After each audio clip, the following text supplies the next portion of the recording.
দীঘার জগন্নাথ ধামে রথযাত্রা ও ২১শে জুলাইকে সামনে রেখে পাঁশকুড়া রবীন্দ্র নজরুল মঞ্চ পাঁশকুড়া ব্লক ও টাউনকে নিয়ে একটি বর্ধিত সভা অনুষ্ঠিত হয়। এই সভায় বিজেপি ছেড়ে চলে যায় ১৩ জন নেতৃত্ব ও শতাধিক নেতাকর্মীরা।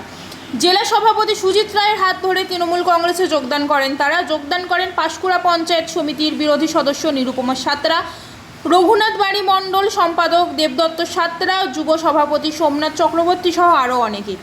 এই যোগদানকে বাড়তি অক্সিজেন বলে মনে করছে তৃণমূল, যদিও এই বলিদান লোক দেখানো বলে দাবি করছে বিজেপি। তাদের দাবি দীর্ঘদিন ধরেই তৃণমূল কংগ্রেসের সঙ্গে যোগাযোগ রেখেছিল তারা, তাই তাদের যোগদান নিয়ে তারা কোনো মতেই চিন্তিত নয়। গুটি কয়েকজন এনারা দীর্ঘদিন ধরেই তৃণমূলের সঙ্গে সুসম্পর্ক রেখেছেন, সেটা আমরা প্রত্যেকেই জানতাম। আজকে তৃণমূল কংগ্রেস লোক দেখানোর জন্য, নিউজে আসার জন্য তিনাদেরকে পতাকা ধরিয়ে জয়েন করেছে। এটা আমাদের কাছে আশ্চর্যের কিছু বিষয় না।